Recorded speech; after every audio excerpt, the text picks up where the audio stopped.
kalau kuasa Allah.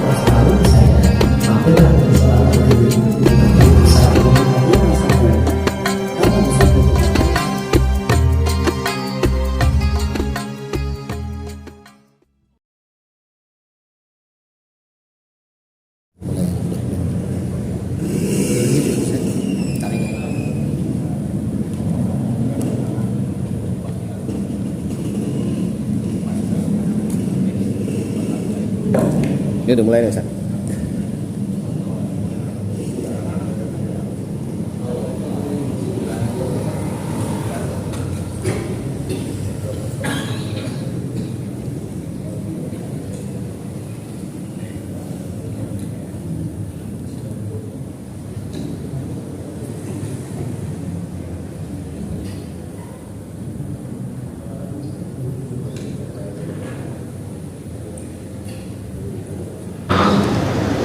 أعوذ بالله من الشيطان الرجيم بسم الله الرحمن الرحيم السلام عليكم ورحمة الله وبركاته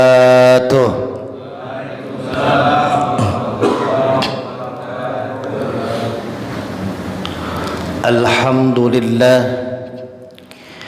الحمد لله الذي قد أعطانا نعمة كثيرة وكبيرة لنا وهي نعمة الإيمان والإسلام أشهد أن لا إله إلا الله وحده لا شريك له وأشهد أن محمدا عبده ورسوله لا نبي بعده اللهم صل على سيدنا محمد وعلى آل سيدنا محمد وعلى آل إبراهيم في العالمين إنك حميد مجيد فيا أيها الحاضرون اتقوا الله حق تقاته فلا تموتن إلا وأنتم مسلمون فقال تعالى في كتابه الكريم أعوذ بالله من الشيطان الرجيم بسم الله الرحمن الرحيم يا أيها الذين آمنوا كتب عليكم الصيام كما كتب على الذين من قبلكم لعلكم تتقون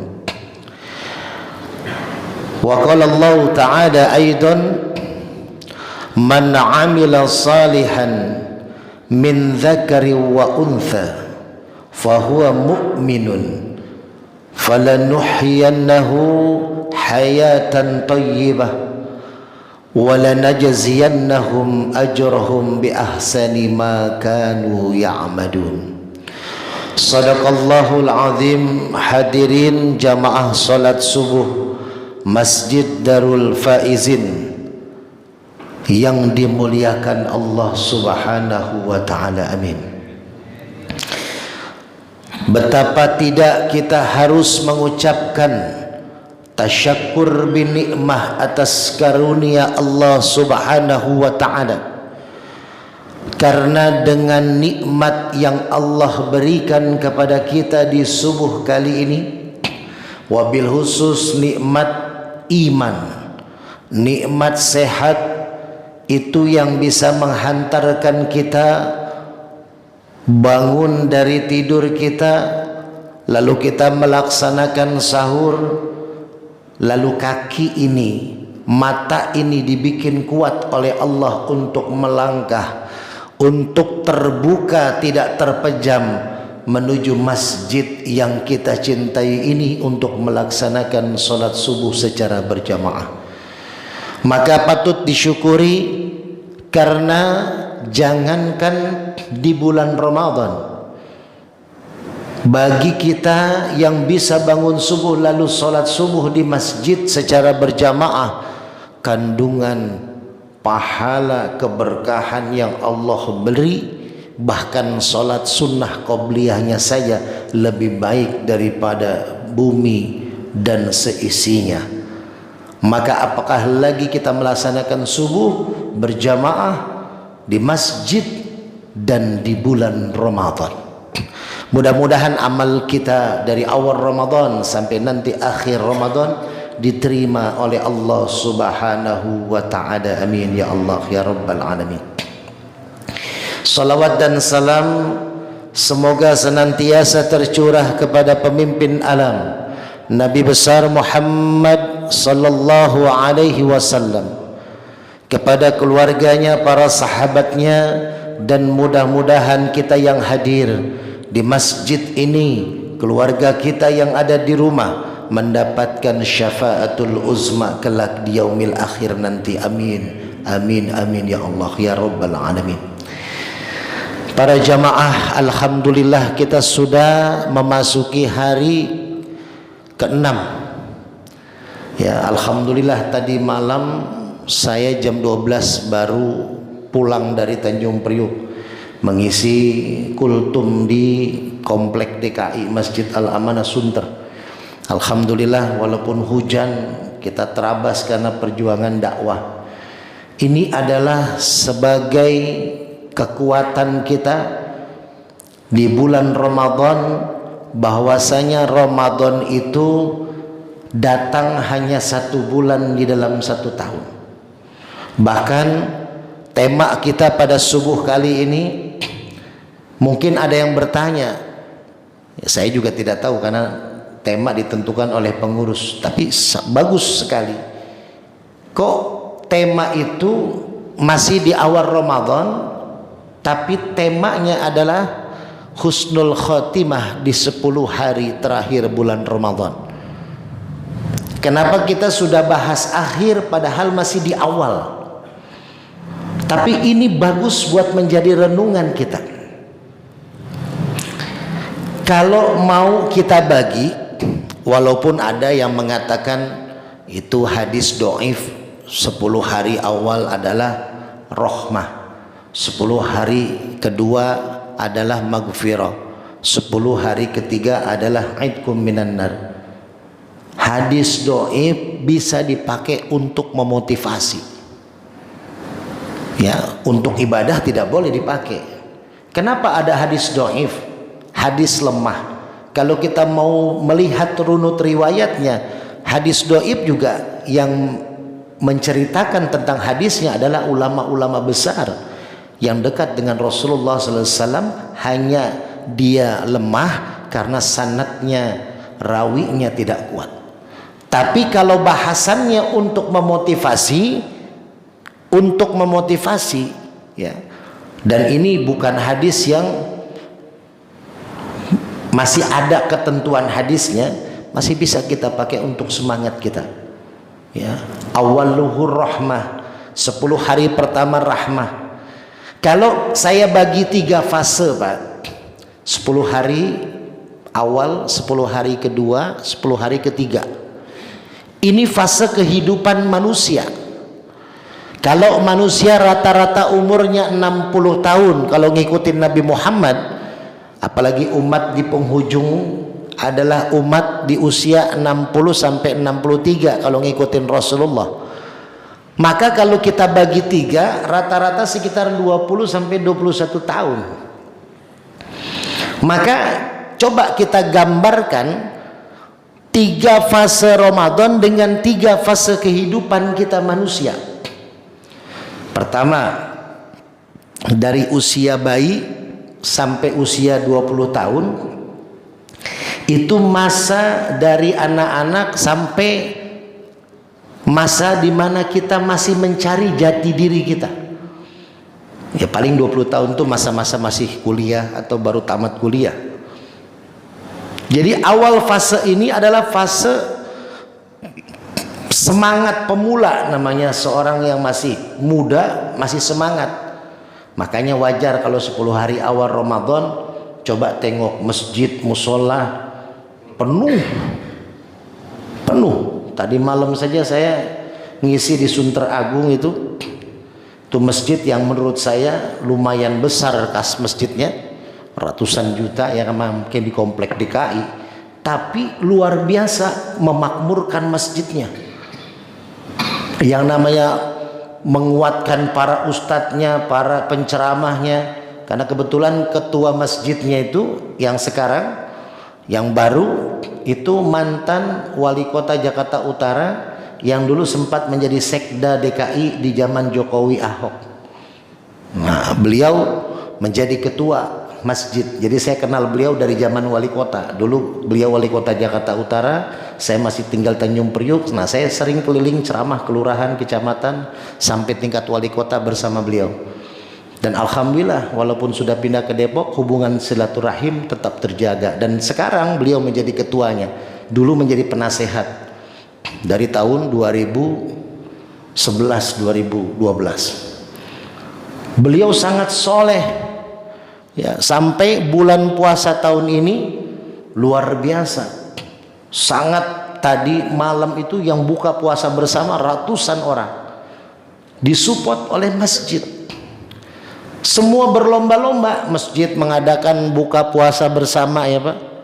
Luar biasa, ada saja makanan tuh. Karena masih awal, masih semangat tuh Pak. Usia 0 sampai 20 tahun tuh masih semangat-semangatnya.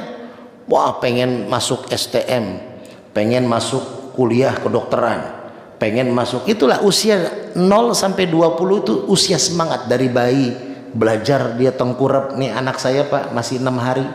Hari Minggu kemarin alhamdulillah istri saya lahir anak keempat Minggu pagi, dan alhamdulillah normal lahirnya.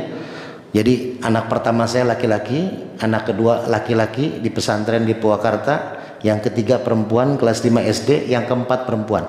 Jadi saya alhamdulillah anak udah sepasang, laki 2 perempuan 2, hanya istri yang belum sepasang gitu Pak. Jadi masih 1 gitu ya. Kalau Ustadz Yudi Marando nggak tahu berapa, udah 2 apa 3 nih. Nah itu ya, ini sahabat saya, saudara saya beliau. Jadi usia namanya dari kecil belajar merangkak, belajar berlari, semangat. Sama kayak puasa di awal Ramadan, wah semangat ya. Udah siap-siap mau sahur pertama, wah udah nyari di TikTok tuh cara masak makanan menu sahur kan gitu. Luar biasa semangatnya. Tapi lihat nanti di 10 hari kedua Pak, hari ke-11 sampai hari ke-20, sama di usia 21 sampai 40. Itu masanya di situ terlihat kedewasaan seseorang itu di usia pertengahan. Makanya agak berkurang nanti tuh. Ya. Agak berkurang, mundur, maju ya. Kalau kita masab maju. Itu fase yang kedua. Padahal fase pertama itu rahmat dari Allah, kasih sayang. Semua tukang dagang Bapak lihat ya, nggak ada yang sepi ya, rame itu Pak. Di Pondok Cibubur tuh kalau bulan puasa rame, motor lewat Pak. Masalah dia beli apa enggak, yang penting mah motor lewat aja rame gitu. Itu luar biasa. Masjid memberikan takjil di pinggir jalan, ngasih orang, mau dia puasa, mau dia enggak, mau dia muslim, mau enggak muslim, kasih. Penuh rahmat, penuh kasih sayang di bulan puasa tuh awal 10. Nah 10 yang kedua maghfirah, ampunan. Kenapa? Karena udah mulai banyak yang minggir nih, banyak yang kejar setoran. Aduh ini udah mulai mau 10 hari terakhir nih, udah pertengahan, harus nabung nih buat pulang kampung.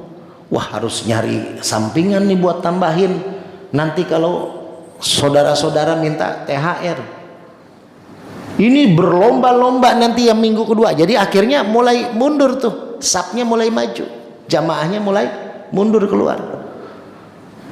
Sama dengan fase hidup kita manusia ya, kita sudah mulai punya menikah, mulai punya anak. Akhirnya orang tua kadang jarang ditengok ya, karena kita pribadi pun sudah punya anak, sudah punya keluarga, tanggung jawab lebih besar. Itu fasenya tuh Pak. Makanya mohon maaf Pak, saya pernah ngajar di satu komplek perumahan lah, satu komplek perumahan. Itu usia pensiun baru mau belajar ngaji tapi malu. Karena dia bilang, saya Ustadz baru pensiun inilah bisa mau belajar agama, belajar Iqra. Karena dulu sibuk sekali, pergi subuh pulang malam, pergi subuh pulang malam. Ada di Depok, ya. Itu yang mau belajar ngaji, usianya udah pensiun semua, tapi masih belajar alif ba. Awalnya malu, tapi saya bilang udah Pak, kalau perlu ayo kita kumpulin berapa orang di satu rumah keliling. Itu sempat berjalan tuh sebelum akhirnya datang pandemi. Kenapa? Karena sibuk nyari dunia. Usia 20 sampai dengan 40 tahun. Padahal kita ingat Pak, di usia 20-40 itu ada tanda. Kalau 40 kata Rasulullah, hati-hati nih. Kalau 40 lebih kita masih belum berubah menjadi lebih baik, maka biasanya tuh akan stagnan di situ tuh 40 sampai 43. Nah, di fase Ramadan antara 11 sampai 20, hati-hati. Ada fase di mana itu malam kandungannya luar biasa, yaitu malam malam nuzulur Quran. Walaupun itu malam peristiwa turunnya Al-Quran, walaupun Al-Quran turun 22 tahun, 2 bulan, 22 hari, tapi Al-Quran turun dari Allah ke malaikat Jibril di langit itu langsung di malam nuzulur Quran, di malam 17 Ramadan. Syahrul Ramadan alladzi unzila fihil Quran. Bulan Ramadan adalah bulan di mana diturunkannya Al-Quran. Untuk apa? Hudal linnas, petunjuk bagi manusia. Dan untuk apa lagi? Wabayyinati minal huda wal furqan, untuk membedakan antara yang hak dan yang batil, yang benar dan yang salah. Maka Al-Quran itu ada di malam 17, di pertengahan fase maghfirah itu. Allah berikan ampunan karena orang sudah banyak mulai mundur nih untuk ibadah di bulan Ramadan. Manusia sudah mulai mencari dunia sebanyak-banyaknya, lupa akan akhirat. Maka di situ Allah peringatkan, hati-hati usia 40 tuh. Ya, jangan nunggu pensiun. Karena biasanya kalau sudah pensiun belajar kan ada istilah ta'allam fis sighar kan naqsi alal apa namanya? Ta'allam fis sighar kan naqsi ala, belajar di waktu kecil bagaikan menulis di atas batu, kan naqsi alal hajar. Wa ta'allam fil kibar kan naqsi alal ma. Tapi kalau orang belajar di waktu dewasa, di waktu tua, itu seperti menulis di atas air. Coba kalau kita nulis di atas batu, walaupun susah, tapi lambat laun tertulis itu ada tulisan, apalagi pakai paku ya. Tapi kalau menulis di atas air, mau berapa puluh kali tulisan kita akan hilang. Itu gambaran tuh. Ya, jadi belajar tuh dari mulai kita ya, tapi tidak ada kata berhenti ya. Belajar itu ta'alam talabul ilmi minal mahdi ilal lahdi. Belajar itu dari mulai buayan sampai liang lahat. Buayan itu ada dua, ada yang memang ketika dia lahir, dari bayi belajar merangkak, belajar berjalan. Ada juga buayan itu memang dari dalam perutnya belajar, bisa. Kata Imam Al-Ghazali, kalau pengen punya anak soleh, pengen punya anak soleha, maka dua syaratnya. Apa? Syarat yang pertama kata Imam Al-Ghazali, kalau mau punya anak yang soleh, ya, yang pertama adalah belajar ketika anak sebelum dilahirkan. Ya. Yang kedua, anak setelah dilahirkan. Itu dua hal tuh. Bagaimana cara belajar anak sebelum dilahirkan? Ya, mencari pasangan suami istrinya yang soleh dan soleha. Pada akhirnya nanti akan ketemu pasangan yang soleh dan soleha. Itu jajarannya begitu. Nah, kita kembali. Di situ ada nuzulul Quran. Nah, fase yang ketiga yang akan kita bahas pagi hari ini fase yang hati-hati, Pak. Makanya judulnya di situ bagus, pengurus tuh, husnul khotimah di 10 hari terakhir.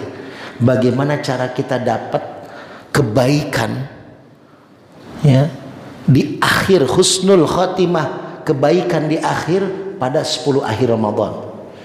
Jangan sampai di awal semangat, pertengahan sudah mulai kendor, akhir menghilang. Jangan sampai yang disebutkan oleh Rasulullah, kam min shaimin laisa lahu min siyamihi illa al-ju' wal 'atsy. Maka hadisnya, ingat, penguat kita adalah man qama ramadhana imanan wahtisaban ghufira lahu ma taqaddama min dhanbi. Ay man shoma ramadhana imanan wahtisaban ghufira lahu ma taqaddama min dhanbi. Ada dua tuh Pak, maknanya sama. Pertama, orang yang berpuasa di bulan Ramadan dengan iman dan muhasabah, maka ghufira lahu ma taqaddama min dhanbi. Satu hadis lagi mengatakan, barang siapa mendirikan amalan di bulan Ramadan, sholat malam, tarawih, lalu tadarus Quran, ya, apapun bentuknya, kalau dilakukan dengan iman dan muhasabah, dua syaratnya itu Pak, iman, muhasabah, maka kita akan dapat ghufira lahu ma taqaddama min dzambi. Kata ulama, ma taqaddama, maknya itu keseluruhan. Seluruh dosa kita dari muda sampai tua dihapus oleh Allah. Dosa kecil sampai dosa besar dihapus oleh Allah, kecuali dosa syirik. Dia harus syahadat kembali, dia harus taubatan nasuha. Tapi selain itu seluruh dosa dihapus. Tapi syaratnya dua, imanan wahtisaban. Jadi kalau pengen husnul khotimah di akhir Ramadan kita, maka kuncinya dua itu. Makanya iman ini yang dipanggil dalam Al-Quran surat Al-Baqarah 183, ya ayyuhalladzina amanu kutiba alaikumussyam, diwajibkan atas kamu berpuasa. Apa bedanya siam dengan saum Pak? Yang bisa jawab saya kasih minyak al-hikmah. Apa bedanya siam dengan saum? Saum 1 kali disebutkan dalam Al-Quran, siam 5 kali disebutkan dalam Al-Quran. Siapa yang bisa jawab Pak? Perbedaan saum dengan siam? Ada? Kalau nggak bisa jawab, nanti saya kasih ketua DKM aja minyaknya. Antara saum dengan siam ini hati-hati nih Pak, ya. Karena kita diperintahkannya bukan saum. Ya ayyuhalladzina amanu kutiba alaikumussyam. Walaupun ada hadis yang mengatakan man soma dari saum, tapi inti daripada puasa adalah siam. Bedanya apa? Nah, ini ada kisahnya. Kalau saum, kisahnya Siti Maryam. Siti Maryam itu Pak, wanita solehah, wanita yang menjaga pandangan matanya, menjaga pandangan, menjaga telinganya, menjaga kaki dan tangannya, tidak pernah bermaksiat. Tapi tiba-tiba diuji oleh Allah, ditiupkan ruh di perutnya, hamil. Lalu rame lah ya di Instagram, di TikTok, dulu mah belum ada ya. Jadi rame lah media saat itu bahwasanya Siti Maryam hamil tanpa suami. Ya, sekarang ada nggak Pak Siti Maryam? Banyak ya Pak. Maksudnya yang kayak Siti Maryam ya, hamil tanpa suami. Siti Maryam digunjing, difitnah, dicaci, dimaki. Pada akhirnya walaupun Siti Maryam orang solehah, tapi dia tetap seorang wanita. Akhirnya Siti Maryam diasingkan di tempat pengasingan, jauh dari masyarakat. Tapi tetap gunjingan tetap datang. Lalu apa yang terjadi? Allah menyuruh Siti Maryam saum.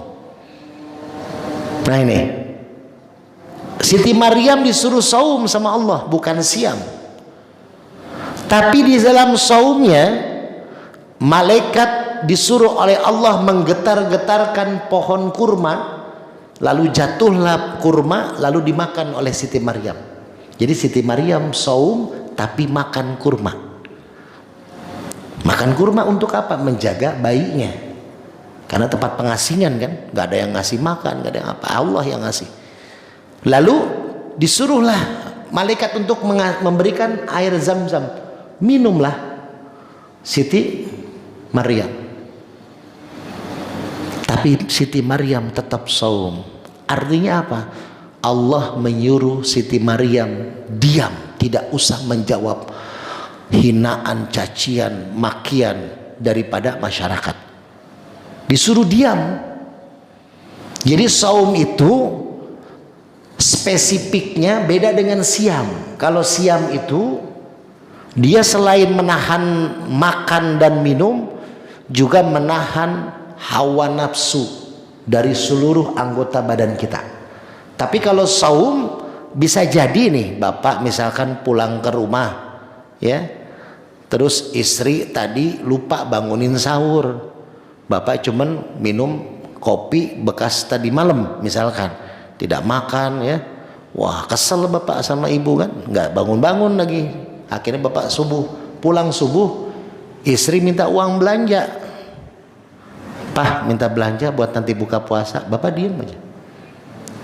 Loh kok Bapak nggak jawab? Diem aja Bapak dari tadi pulang dari masjid. Bapak lagi saum, lagi nggak mau ngomong sama mamah gitu. Itu saum Pak. Jadi saum itu menjaga mulut. Atau apa? Lagi saum mata. Saya mau lihat maksiat, astagfirullahaladzim, astagfirullah gitu ya. Tapi jangan dikedipin. Kalau dikedipin nggak boleh lihat lagi. Yang kedua kan gitu. Oh nggak dikedipin, melek terus itu. Kan gitu tuh. Hati-hati tuh Pak. Apalagi kalau scroll TikTok. Oh banyak maksiat itu. Apa aja sekarang sekolahnya YouTube aja, kita lagi dengerin ceramah Ustadz Abdul Somad, pas kita next ada orang joget-joget di situ ya. Jadi gitulah ya, makanya hati-hati tuh jaga saum mata. Siti Maryam menjaga mulut yang tuh tidak bicara, disuruh saum sama Allah. Akhirnya Nabi Isa lah saat bayi lahir, Nabi Isa yang menjawab pertanyaan orang-orang itu. Tapi kalau siang, nah seluruh anggota kita berpuasa, nggak makan, nggak minum, nggak ngomongin orang, nggak melihat maksiat. Karena apa? Karena kalau cuman nggak makan minum, kamin soimin laisalahu min siyamihi illa al-ju'i wal 'ats. Banyak orang puasa nggak dapat apa-apa, cuman lapar dan hausnya saja, kata Rasulullah. Kenapa? Ya karena itu tadi, tidak jaga pandangan, tidak jaga telinga, tidak jaga langkah kaki kita. Nah, siam kalau berhasil, orang-orang yang melaksanakan puasa 10 hari pertama rahmat, Allah kasih sayang, Allah berikan sifat kasih sayang terhadap diri kita Pak. Kenapa? Kita merasakan bagaimana laparnya orang-orang yang susah. Kita sahur dengan berbagai macam menu, buka puasa dengan berbagai macam lauk. Tapi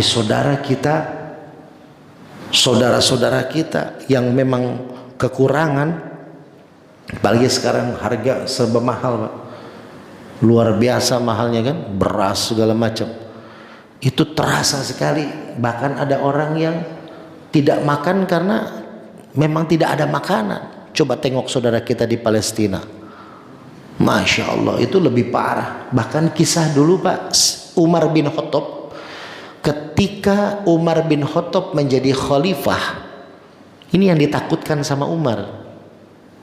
Kalau sekarang kan kalau jadi pemimpin syukuran ya Pak ya. Kalau udah jadi pemimpin langsung bikin acara tumpeng ya. Yang di sini ada jadi anggota DPRD nggak? Nggak ada ya. Satyudi nggak maju ya. Ini kalau misalkan jadi anggota DPRD, wah belum pengumuman 20 Maret aja ya udah melihat, wah angka saya udah masuk, udah bikin syukuran, bikin nasi tumpeng kan gitu ya. Belum apa-apa udah bikin acara pesta ya di lapangan besar misalkan gitu ya, padahal belum tentu kan gitu ya. Nah dulu waktu Umar bin Khattab jadi khalifah, apa yang terjadi Pak? Nangis Pak, nggak pulang. Ketika Umar dipilih ya tanpa kecurangan, saat itu KPU-nya jujur ya, ada nggak KPU-nya? Jadi benar-benar adil, Menanglah Umar bin Khattab menjadi khalifah kedua. Sampai tengah malam istrinya nungguin nggak datang-datang. Kan istrinya Umar terkenal galak ya. Jadi Umar bin Khattab itu seorang khalifah yang ditakuti, pemimpin yang ditakuti. Bahkan iblis mau lewat ngelihat Umar nggak jadi lewat, muter balik walaupun jauh. Itu iblis Pak. Saking ditakutinya Umar. Umar tuh kalau khotib Jumat Pak, itu kadang dia di tengah-tengah khotib menangis, kadang di tengah-tengah khotib tertawa. Kenapa? Karena dia membayangkan masa dulu kelamnya dia. Dia menangis karena dia mengingat dia pernah menguburkan anak perempuannya hidup-hidup. Jadi Umar bin Khattab itu waktu masih belum muslim, beliau ini jadi orang yang sangat terpandang, panglima perang yang sangat terpandang, tapi kaum kafir. Saat itu memperlakukan perempuan tuh sangat hina. Dulu di Mekah yang namanya judi Pak, ya bukan kayak judi online sekarang anak-anak muda di pinggir kali nongkrong main game. Dulu zaman dulu judinya itu apa? Berbentuk manusia. Ada dua kelompok, dibawalah perempuan hamil 9 bulan, ya, lalu diundi. Ini kelompok satu anaknya perempuan, kelompok dua mengatakan anaknya laki-laki. Dibelek tuh si perempuan tanpa dibius, tanpa disuntik buat mati rasa, dibelek, ya, sesar lah bagi kita sekarang mah, ya, dibelek, matilah si perempuan karena kehabisan darah. Diambil anaknya, ketika tahu anaknya perempuan dimenangi oleh kelompok satu, tapi sama kelompok satu langsung dibunuh. Kalau anaknya laki-laki sama kelompok dua, menang kelompok dua, dilelang Pak. Siapa yang paling tinggi bayarannya, anak laki-lakinya dapat oleh kelompok itu. Bayangkan perempuan tidak ada harga dirinya dari zaman dulu. Ibunya dibunuh, anak perempuannya pun dibunuh.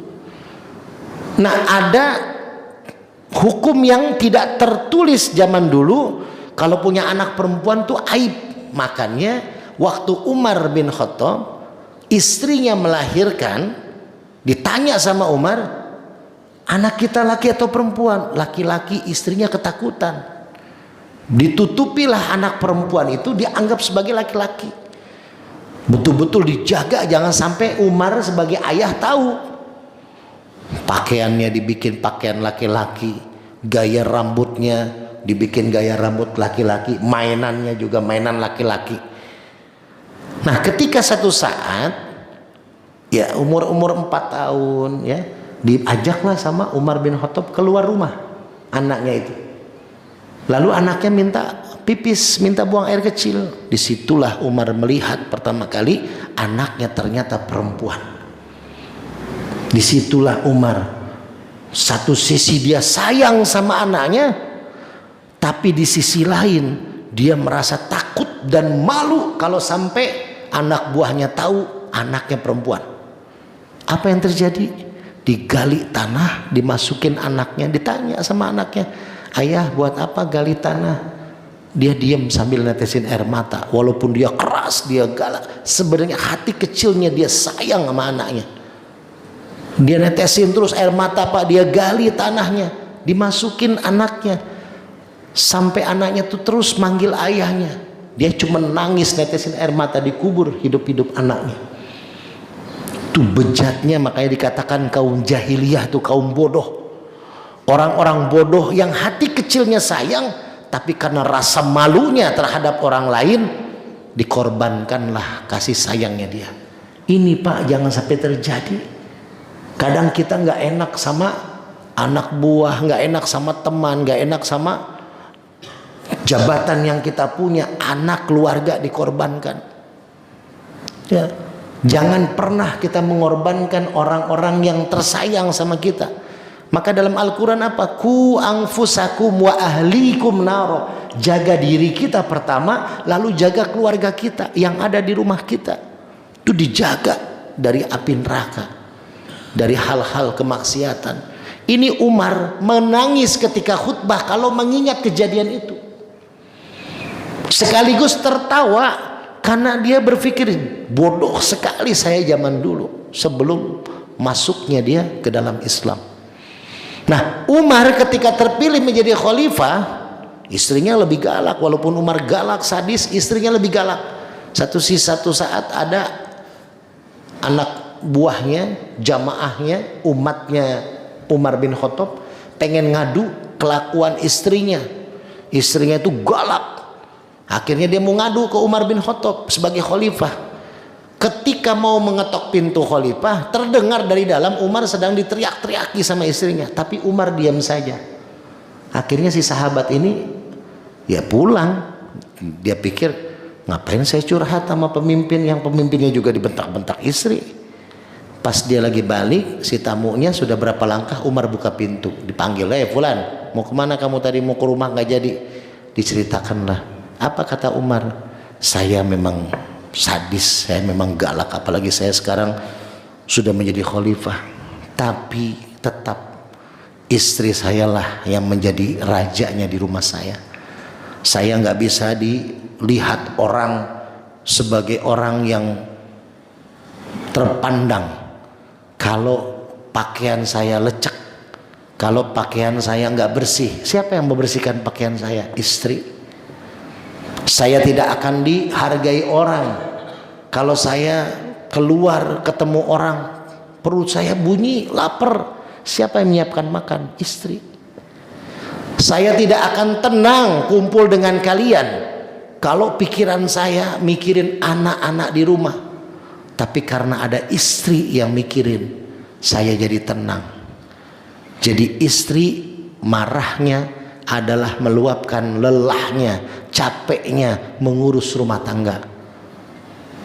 Saya melihat istri saya hamil keempat ini luar biasa Pak. Bedanya 11 tahun memang. Payahnya, capeknya luar biasa. 9 bulan kita gendong bayi aja sejam 2 jam lemes, capek. Tapi istri kita 9 bulan, kita di perut ibu kita 9 bulan. Makanya jangan pernah menyakiti perempuan, ibu kita, istri kita, adik atau kakak perempuan kita. Ini yang terjadi Pak. Umar takut, walaupun dia sadis, tapi dia takut sama istrinya, menghargai lah. Akhirnya apa yang terjadi? Umar tidak pulang nih Pak. Istrinya nanya sama tetangga, Pak, pemilihan khalifah sudah selesai. Sudah. Siapa yang menang? 02. Tapi belum pasti sih, 20 Maret gitu ya, kata gitu. Jadi siapa yang menang? Ya suami ibu yang menang, khalifah Umar. Oh, tapi kok suami saya belum pulang ya? Ada di masjid sendirian. Pas datang ke masjid ternyata Umar sedang menangis Pak. Umar sedang meneteskan air mata. Ditegur sama istrinya, suamiku, saya dengar kamu menang jadi khalifah. Ya, udah sampai 58%. Ya udahlah, menang lah, gitu kan. Tapi kenapa kok sedih? Kenapa nggak bikin acara? Gitu ya, Senayan kosong, GBK kosong, gitu kan misalkan. Gitu. Kenapa malah sedih? Akhirnya kata Umar apa? Wahai istriku, ketika tadi aku terpilih, jam tadi, detik tadi, 2 malaikat sudah bersamaku, mencatat visi misiku, mencatat apa yang aku utarakan. Makanya Umar ketika menang jadi khalifah bilang apa? Wahai umatku, ya, aku sudah terpilih menjadi pemimpin kalian. Kalau aku salah, aku khilaf, kebijakanku tidak baik, tegur langsung, ingatkan aku langsung. Tapi kalau aku membuat kebijakan yang baik, siapa yang tidak mau ikut maka akan berhadapan dengan aku. Itu Umar tegasnya, tapi Umar pun sangat legowo.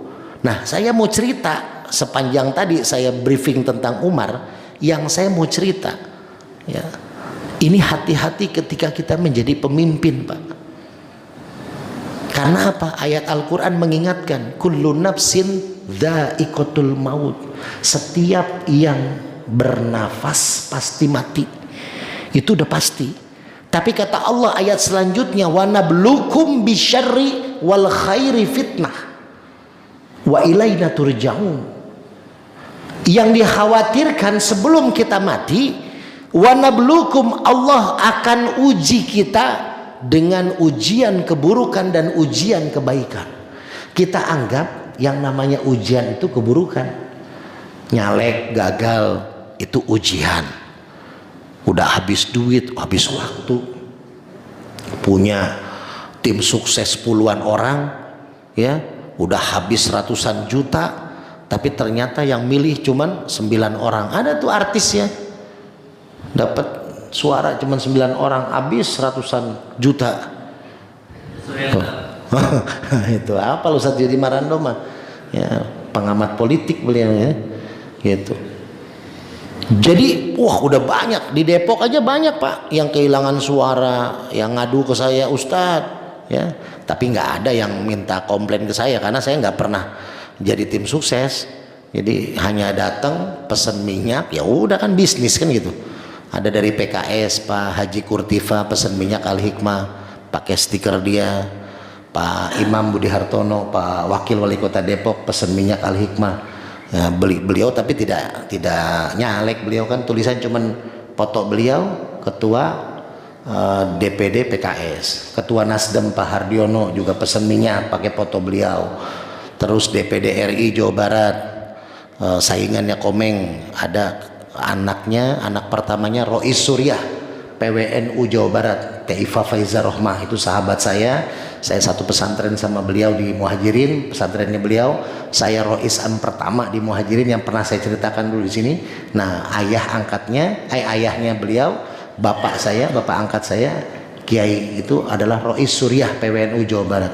Makanya waktu di NU Depok hadir, beliau datang ke NU Depok, saya ditelepon sama beliau suruh ikut menemani beliau di NU Depok. Ternyata beliau menunjuk, nah ini nih anak saya nih, Ustadz Ade Permana nih, Rois Am pertama Al Muhajirin Purwakarta. Langsung disitulah NU Depok minta nomor WA, kan biasa begitu ya. Itu padahal saya nggak kenal, nggak pernah aktif di NU Depok gitu. Nah malah ada wacana katanya saya disuruh maju jadi ketua NU Depok sama beberapa teman-teman Ustadz Kiai di Depok. Aduh, saya nggak mau, angkat tangan saya. Karena berat Pak, seperti Umar bilang tuh, jadi pemimpin berat Pak. Jadi ujian keburukan Pak. Kalau kalah udah itu ujian. Padahal Pak kalau menang tuh ujian. Dari mulai dia jadi sampai 5 tahun diikutin sama malaikat, dicatat tuh. Dia baik enggak, buruk enggak, visi misi sampaikan apa enggak, ya. Makan sahur gratis jadi enggak, ya. Makan sahur ya. Kan itu akan diuji nanti. Makanya Umar bin Khattab ini yang mau saya ingatkan, ya, di bulan Ramadan ini Umar sering keliling ketika menjadi khalifah. Jadi yang pertama kali belusukan itu bukan Pak Jokowi tapi Umar bin Khattab, ya. Umar itu belusukan Pak, tiap malam keliling pakai pakaian, nggak ada pengawal, sendirian beliau. Ketemulah 2 rumah Pak, 2 rumah yang berdempetan, tapi dua-duanya keluarga ini menangis. Satu keluarga nangis. Umar akhirnya ketok pintu tuh, rumah pertama diketok. Keluar ibu-ibu, Bu, kenapa nangis? Kok anak-anaknya terdengar suara tangisan? Wahai bapak-bapak, katanya, kan karena nggak tahu dia siapa ya, wal fulan. Dia nggak tahu ini Umar, karena Umar pakaiannya pakaian biasa. Dia ceritalah, aduh ini semenjak khalifah baru, kata si ibu itu curhat, semenjak khalifah baru ini nggak ada perhatiannya sama kami, ya. Ini kami nggak bisa buat makan, nggak ada kepeduliannya dari pemimpin yang baru. Dia bilang gitu, dijelek-jelekin tuh Umar tuh. Tapi di ibu itu nggak tahu itu Umar, anak-anak saya belum makan, udah berapa hari nggak ketemu makanan. Akhirnya kata Umar, Bu, tenang, nanti saya bawain gandum ya. Tapi nggak bilang dari Umar. Umar lalu pamit ke samping rumah si ibu tuh, dempetan, diketok pintunya. Keluar ibu satu lagi, Bu, kenapa nangis? Kata si ibu itu bilang, Jadi bapaknya anak-anak baru pulang bawa makanan banyak banget. Kami sekeluarga makan berlebihan. Semua ada lauk. Akhirnya kami makan, sakit perut kami. Kata Umar apa? Coba sebelum makan, orang yang berlebihan makanan itu setengahnya dikasih ke tetangganya samping, nggak akan ada yang nangis kesakitan. Yang satu nggak akan nangis kelaparan, yang satu nggak akan nangis kekenyangan. Ini yang dilakukan Umar ketika menjadi pemimpin, peduli terhadap masyarakat. Maka bulan Ramadan as-siyamu junnatun. Nah ini kunci. Kalau orang yang puasanya sukses, maka dia akan punya junnah. Apa tuh junnah? Junnah itu artinya perisai. Ada junnah, ada jannah, ada jinnah. Coba Pak, jannah artinya apa? Jannah sama jinnah apa? Kalau junnah tadi kan perisai. Pak, nih tuh stiker Pak Wakil Wali Kota Depok. Ayo Pak, apa artinya jannah dan jinnah? Jannah dulu lah, apa artinya jannah? Apa Pak? Hah? Apa? Oh surga. Siapa yang jawab? Ini maaf. Yang jawab, ambil. Mangga, ayo. Ya boleh bagi dua nggak apa-apa, semprot-semprotan aja. Jannah artinya surga. Satu lagi deh, jinnah artinya. Ayo Pak, jinnah artinya apa? Tuh stiker Pak Wakil Wali Kota lagi nih. Jinnah artinya? Siapa yang jawab tadi? Belah sini tadi. Acung tangan biar saya tahu. Apa? Oh, Bapak. Ya Pak, emang enggak Pak. Jinnah artinya jin, ya. Tuh, kan sampingan dapat tuh. Ya. Jannah artinya surga, jinnah artinya jin, junnah artinya perisai. Kalau ada kalimat Arab yang ada dua huruf di depannya jim dan nun, itu artinya dia tidak terlihat atau gaib. Kalau ada kalimat di depannya hurufnya jim dan nun, ya seperti contoh janin. Janin itu kan tidak terlihat Pak, ya. Kalau sudah terlihat, sudah tampak, namanya basyar. Ya, jannah terlihat tidak? Tidak. Masih rahasia, masih gaib, masih bayangan. Walaupun ada hadits qudsi, mala ainun ro'at wala udhunun ya sami'at. Jadi surga itu tidak bisa dibayangkan oleh kepala. Walaupun katanya di surga itu ada pohon apel misalkan ya, kita jangan bayangin pohon apel di surga sama dengan pohon apel di dunia Pak. Bisa jadi pohon apel di surga itu besarnya kayak pepaya misalkan, kita nggak tahu gitu. Jadi kalau pohon apelnya sama di surga sama di dunia, dukunya sama, duku Palembang sama duku surga, ya ngapain ke surga? Di Tanah Abang juga pasar Keramat Jati semalam saya lewat banyak itu buah kan gitu. Bisa jadi buahnya beda, walaupun mungkin namanya ya seperti populer kita tahu di dunia, tapi apapun yang kita bayangin di dunia enggak sama dengan akhirat, dengan surga. Surga itu lebih indah, lebih hebat gitu. Nah, kalau jannah itu surga belum tampak. Terus kalau jinnah sama, jin tidak tampak, suatu yang tidak tampak. Jadi kalau ada jin yang menampakkan dirinya, berarti jin itu lagi ada masalah tuh. Karena aslinya jin mah nggak nampak, apalagi orang-orang yang niat mencari jin, ya manggil-manggil jin, nah itu bermasalah. Jadi ini yang terjadi, ya. Ketika kita mau melaksanakan akhir Ramadan secara husnul khotimah, maka dari awal Ramadan kita lakukan perintah Rasulullah. Apa perintahnya? Kita jalani kekuatan kita sebagai orang Islam, iman kita perkuat. Lalu apa? Amalan-amalan muhasabah itu, ya. Jadi karena kan imanan wahtisaban, jadi ikhtisab itu kita lakukan, yakin dengan Allah, ya insya Allah Pak. Jadi jangan sampai kita akhir Ramadan itu bagaimana awalnya. Jadi jangan sampai nanti aja lah kita cari di akhir Ramadan aja, jangan, dari awal pertengahan sampai akhir. Maka sebelum kita tutup, ayo sama-sama Pak kita baca Fatihah. Mudah-mudahan Fatihah ini kita niatkan agar diri kita bisa kuat di dalam mengarungi Ramadan sampai akhir Ramadan, ya. Juga kita doakan pengurus masjid Darul Faizin, para jamaah, para donatur yang terus memakmurkan masjid diberikan kesehatan, keberkahan oleh Allah Subhanahu wa taala. Mari kita sama-sama fokuskan, niatkan, mudah-mudahan Allah mengijabah doa kita di bulan Ramadan ini. Asyhadu an la ilaha illallah wa asyhadu anna Muhammadar Rasulullah, raditu billahi rabba wa bil islami dina wa bi Muhammadin nabiyya wa rasulah ila hadratin nabil mustafa Rasulullah sallallahu alaihi wasallam wa ala alihi wa azwajihi wa dzurriyyatihi. Syaulillahi lahumul Fatihah. A'udzu billahi minasyaitonir rajim. Bismillahirrahmanirrahim. Alhamdulillahi rabbil alamin. Arrahmanir rahim. Maliki yaumiddin. Iyyaka na'budu wa iyyaka nasta'in. Ihdinas siratal mustaqim. Siratal ladzina an'amta 'alaihim ghairil maghdubi 'alaihim waladdallin. Amin. Alhamdulillah, mudah-mudahan apa yang kita kaji pada subuh kali ini mudah-mudahan menjadi ilmu bermanfaat buat kita pegangan sampai mengarungi akhir Ramadan. Dan mudah-mudahan jangan lupa di 10 hari terakhir ada malam-malam ganjil yang memang sering terjadi, Lailatul Qadar, dan juga malam itikaf 10 hari terakhir. Kita banyak kuatin ikat pinggang, tidur di masjid kalau bisa walaupun sebentar.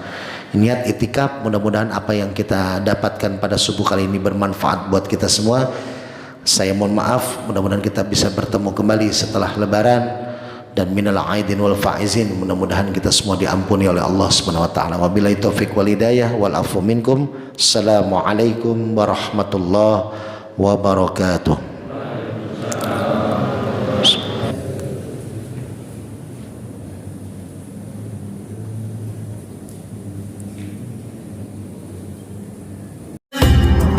Hamil istri. Kalau kuasa Allah